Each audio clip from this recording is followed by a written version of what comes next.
All right, so let's get to your animal energy for the month. Animal energy for Virgo for March. Really good. Okay. Happy to see that. So you guys got the lion, which is perfect. So the lion equates to the King of Wands in the tarot. Now, here's why this is so perfect for you. So the King of Wands is master of timing, right? He is so much the master of timing that he gets to sit down like on his throne, right? So think of the Knight of Wands, right? Which is really busy running around doing the most, right? Kind of like the feet underneath the water of the swan, right?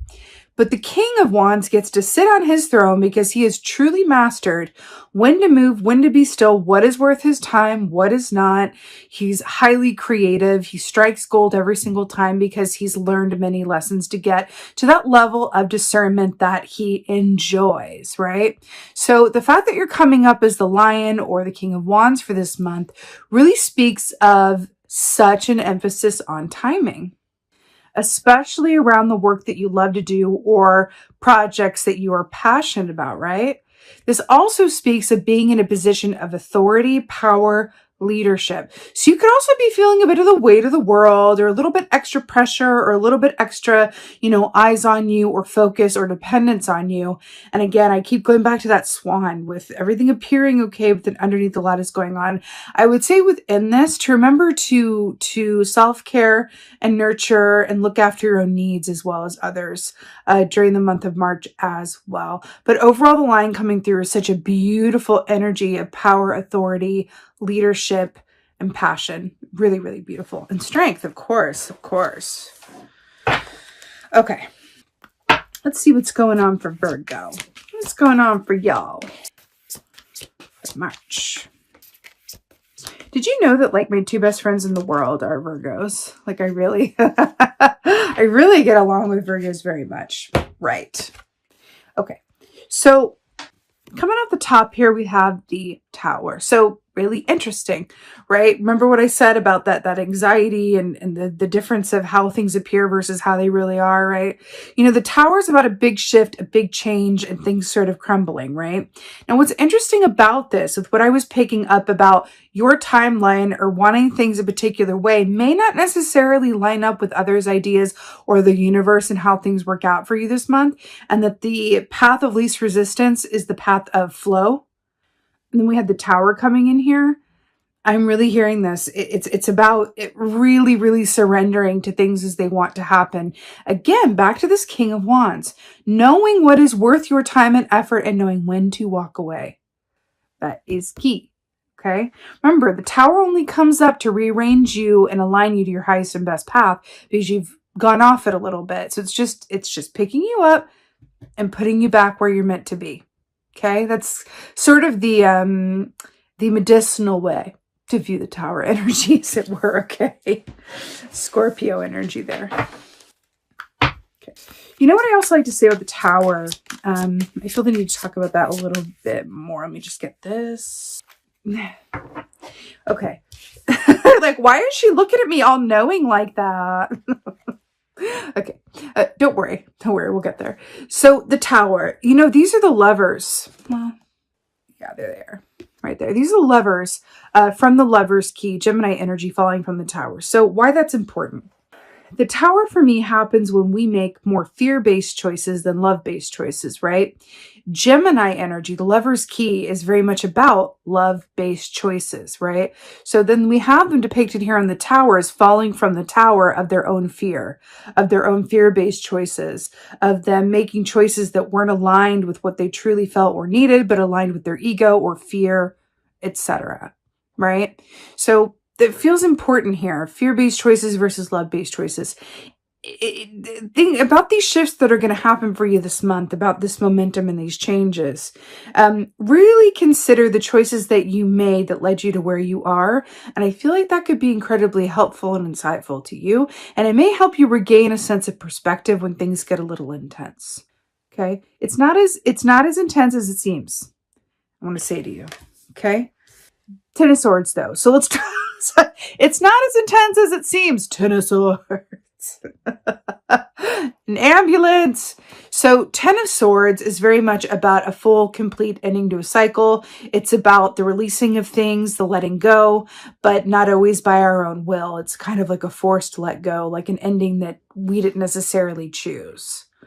Right? That's more of an 8 of Cups. When it's our choice, it's 8 of Cups. When it's not our choice, it's 10 of Swords. So there's definitely going to be some endings. But this could be also an aspect of yourself that's coming up for review to say, can you just release your need for an example? Can you release your need to control everything? Can you release your need to be busy all the time, even though, especially the King of Wands, even though it doesn't necessarily serve you? There's this aspect of like, I want to keep going. I need to be doing. I need to, right? There's a concept called drivers within a particular branch of psychology. And these, I've been learning about it recently. There's a driver, I feel like I'm not going to name it exactly, but it's basically a driver that's about always be moving, always be busy, always be doing, right? And it's this real resistance to being still or having nothing to do or being perceived as, you know, inactive or lazy or whatever that is. It could be that, just as an example, there could be something like that that comes up within you that may not be your choice, to kind of come up and go, I can't do this anymore, either to myself or someone around you is going, hey, I love you, but this has got to shift and end and change because I'm worried, or I think that there's a better way to go about doing what you're doing, or whatever this is. I do feel like there's a group of you guys, though, that this has to do directly with your confidence around the work that you do. I feel like we need a boost of confidence around the work that you do in some way, shape, or form. And it could be around your decision-making abilities or your point of authority with the Lion. What else is going on? So we got the Queen of Swords in reverse. So let's flip her right side up for the time being. So Queen of Swords in the upright is about high discernment, decision-making ability. She is the expert editor. She knows what to cut out and when, and she has no qualms about it, though. It's air energy, right? So Aquarius, Libra, Gemini. So it's interesting that she's coming up here as the editor and as the change maker, because we have changes here, big change with the Tower, change with the 10 of Swords, sometimes a forced hand with that, to the Queen of Swords, which goes, I do not suffer fools gladly. I'm going to make changes where they need to be made. And I'm not necessarily going to let emotion or sentimentality enter into the equation, because it's not personal. It's business, is what her kind of tagline is. Now, the fact that she's in reverse, you know, this can be acting against your own best interest when she comes up in the reverse and making decisions based on, how do I say this? It's kind of like a remnant of making fear-based choices, but it's really more about operating under the belief that I need to do X, Y, and Z, look out for me, do this, because if I want to do right, I need it, you know, I have to do it myself. Or I need to do all of this because no one else is going to help me. Or I need to go about it this way because it's better to ask for forgiveness than permission. It's a bit of that underhanded or going about things. This could be in any given scenario where there is a distinct lack of decorum or faith or the above board way of going about things as far as decisions or edits or choices are concerned. So it's interesting here. Again, this can also be an aspect of you where you may be even doubting your ability to make the best decision available because your brain could be feeling a bit overwhelmed. Again, back to that low grade anxiety and that swan of everything appearing one way, but under the surface being, you know, ooh, not so great. Then we have the Queen of Swords in reverse, and we're talking about what's above the water versus what's below the water. I'm getting from this as well, ask for help when and as you need it. True strength is vulnerability. Brene Brown, right? Getting asked for help when you need it, and know that that's an important part of being a leader, of, you know, stepping into your full power and authority, is asking for help when you need it, like the lion would, right? Yeah, it's a distinct Emperor energy here that I'm picking up on. All right, clarifier for the Tower. Wow. So you got the High Priestess in reverse. Now, when the High Priestess comes up in reverse, well, in the upright, she's about connecting in with your intuition to discern a truth that is only available to you in the stillness, right? Then we have this in reverse. This is a resistance to be still. This is a resistance to go inward and access what is inside of you. When she's in reverse, it's about someone or, a group that feels the need to do the most of the time. And then we have it clarifying the Tower. You are really being asked to reassess how you do things and be a master of timing. Back to that line in the King of Wands.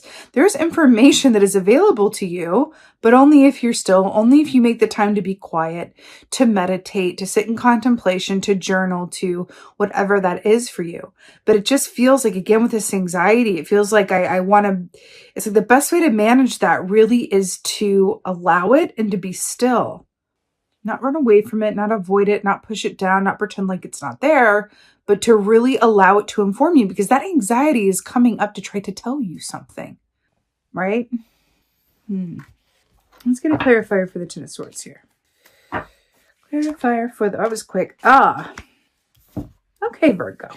5 of Swords to clarify the 10 of Swords. So this is making sense.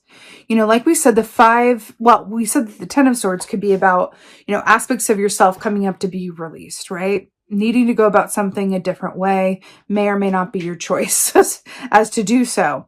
The 5 of Swords is about you and or other people acting outside of their integrity and going about things in a bit of an underhanded or backdoor kind of way, right? This is the opposite of integrity, right? And we have it with the 10 of Swords. I feel like with you guys, there are ways in which you are acting against your own best interests. And it's going to be different for everyone, but there's a sense or some sort of situation in which you are disempowering yourself or allowing yourself to be disempowered. It's something within that. I feel like for someone specific, there's something about someone taking credit for the work that you do or vice versa. There's something about it just feels a bit, or maybe you're doing more than you get paid. Like maybe you're doing other people's jobs as well as your own, or you're working longer hours than you're actually paid for. There's a way that you are disservicing yourself, or maybe you're not asking for as much as you're worth, but you're being asked to bring that to an end. Think about the ways in which you are not servicing or honoring yourself and what your true worth is. Something in that. Okay. Maybe your focus is a lot on, a job, but you've forgotten like what you're really passionate about and what you're really here on this earth to do. Maybe you're here to create some sort of art, but you've gotten really bogged down in your day job that was supposed to support your art. But in doing the day job, you kind of forgot about the art. Right? Just think about, ways in which that might manifest for you, right?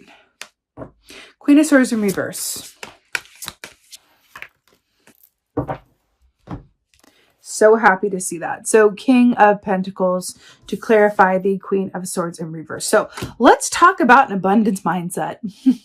King of Pentacles is so brilliant, along with this beautiful buffalo energy here. It's very much about that abundance mindset where the King of Pentacles understands that time and money are energy. They're both currencies, yes, but they're both energy.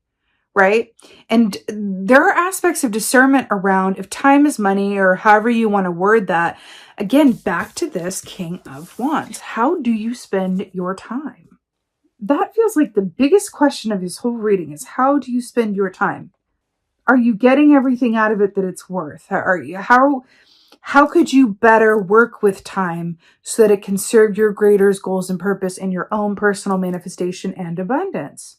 Is there time that you could use to promote yourself, nurture yourself, network, a million different things, right? How could your time be better managed in order to serve what you deserve and what your needs are? Because it feels like with this swan energy and this hermit that refuses to be still, right? It really feels like there's this strong sense of you missing out on an opportunity to connect with the powerful aspect of you that knows exactly what you need and what needs to be released in order to have more time for what you actually want to do or manifest, is what this feels like, Virgo. These are two very powerful energies, Buffalo and Lion. You're being asked to step into those and embody those from a place of belief and confidence.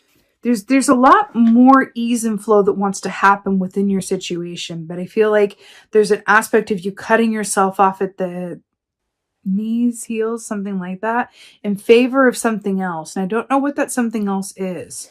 If that's a boss that asks more than they should, or if it's something going on with the family where it's like it's something about that. It feels like an imbalance. And you're being asked to step into King of Wands and become master of your time, right? Let's get an oracle. Oh, God.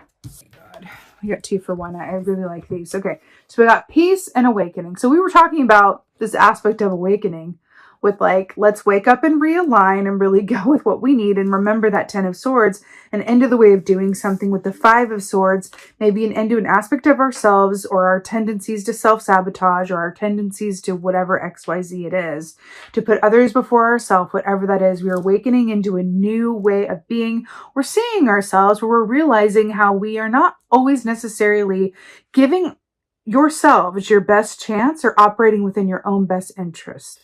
Right? And then we have peace. Now, what's really brilliant about this? Look at this. Look, it's the lion and the lamb. Do you remember that, what I was saying about that Brene Brown quote, true strength is vulnerability? And we have the lion and the lamb, which is the symbol of strength being vulnerability, because the lion represents strength and the lamb represents vulnerability. Fascinating, right? True strength is vulnerability. So ask for help when and as you need it, but also allow yourself to be vulnerable with yourself. And really assume that high priestess position and understand that you deserve everything that you want. You do. You deserve to be compensated for the work that you do. You deserve to love the work that you are compensated for. You deserve to have healthy, functioning, high vibrational relationships. You deserve all that stuff. You deserve a happy, abundant, wonderful home that is your safe haven. You deserve health, wealth, prosperity. You deserve all of those things. You deserve peace, all of those good things. What could be getting in the way of that you can assume the Queen of Swords position and remove as the King of Wands in divine timing, you know, using discernment and your instinct, right? This is coming up for you in order to clear some of this energy so that you can step into the King of Pentacles that you are meant to be, that you are, but there's other things going on around you that are acting as an impediment to the full actualization of this energy within you, the King of Pentacles. Okay? But you got this, Virgo. It's a bit intense, but you absolutely got this.